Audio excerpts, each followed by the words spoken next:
করে দেবে সেই আমি ইঞ্জেকশন করতে আমি গেলাম আবার আমি ওখান থেকে বাইরে পিছন পিছন আবার গানে মা ভয় পাই ইঞ্জেকশন দেবে আবার তুই আসলি বলে তুমি করো না সত্যি করে আমাকে ছুঁয়ে বলো আমি ছুঁয়ে বলবো না সে কথা কর আমি ইঞ্জেকশন করলাম তো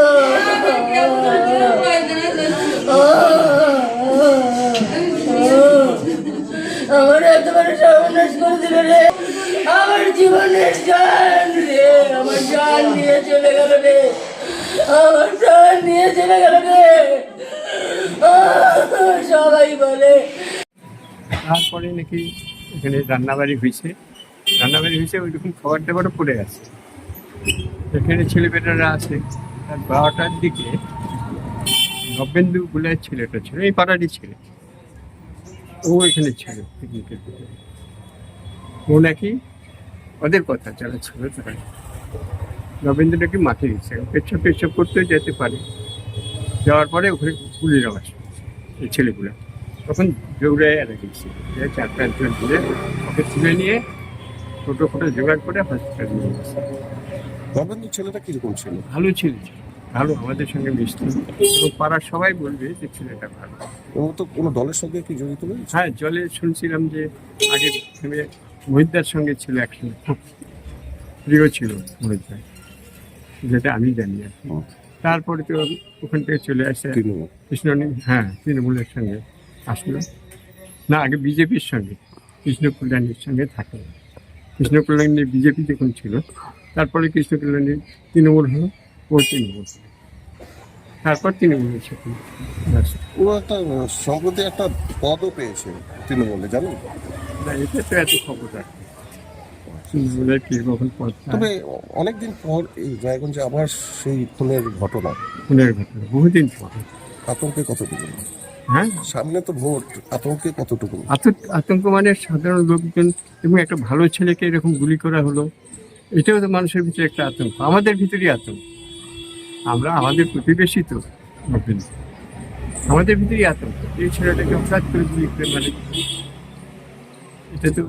আমিও শুনলাম, এটা সত্যি আমাদের দলের জন্য খুব দুঃখের খবর যে নবেন্দু ঘোষের মতো যুব নেতাকে আমরা হারিয়েছি।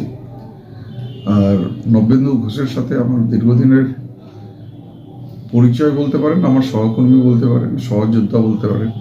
2021 সাল থেকে, হ্যাঁ, সে সহকর্মী হিসাবে আমার সাথে ছিল।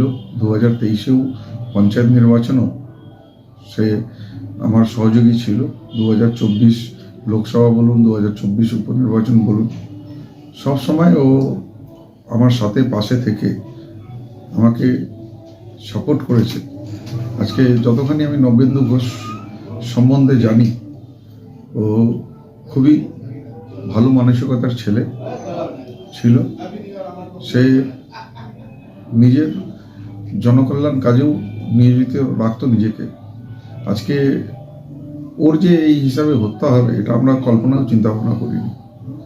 তো এটা সত্যি আমাদের জন্য খুবই দুঃসংবাদ। আর আমি আমার তৃণমূলের যারা সহযোদ্ধারা কর্মীরা রয়েছে তাদেরকে আমি বলবো, আজকে তার পরিবারের কাছে আজকে অনেক বড় ক্রাইসিসের দিন। এই ক্রাইসিসের দিনে আমাদের সকলকে ওর পরিবারের পাশে দাঁড়ানো উচিত, সকলকে সমবেদনা প্রকাশ করা উচিত। এই ক্ষতিটা আমরা হয়তো পূরণ করতে পারবো না, কিন্তু তার পরিবারের সাথে থেকে তাদের যদি একটু মনোবল আর শক্তির যদি সঞ্চার ঘটাতে পারি তাহলে আমরা নিজেকে ধন্য মনে করব। আমি ঈশ্বরের কাছে কামনা করছি নবেন্দু ঘোষের আত্মা যাতে শান্তি পাক, মুক্তি পাক। এই ঘটনার পর পুলিশি ব্যবস্থা নিয়ে কি আপনি খুশি? আমি পুলিশ প্রশাসনকে বলবো যে যারাই এই ঘটনাকে আঞ্জাম দিয়েছে তাদের কেউ যাতে রেহাই না পায়, দুষ্কৃতীরা যাতে খুব কঠোর থেকে কঠোর শাস্তি পাক। আমি শুনেছি ইতিমধ্যে 2 জন গ্রেপ্তার হয়েছে। পুলিশ তৎপরতার সাথে যাতে খুব শীঘ্রই তদন্ত করে মানে এই কেসটা যাতে খুব বেশি লেনদেন না হয়, যাতে খুব তাড়াতাড়ি চার্জশিট হয়ে যারা দোষী আছে তারা সাজা পাক, এটাই। সদস্য কি বিষয় এবং কি বিষয়? সদস্য না, যুব তৃণমূলের ভাইস প্রেসিডেন্ট ছিলেন নবেন্দু ঘোষ। উনি আমাদের রায়গঞ্জ ইউনিভার্সিটি কলেজের উনি আমাদের ইয়েও ছিলেন, আপনাদের জিএসও ছিলেন আমাদের। কিন্তু খুব দুঃখজনক ঘটনা নতুন ঘটছিল, ভাষাহীন, ভাষা হারিয়ে ফেলছে। কে কারা ঘটিয়েছে, দুজন অ্যারেস্টও করেছে এসপি সাহেব, দুজনকে অ্যারেস্ট করেছে, তদন্তর বিষয় আছে।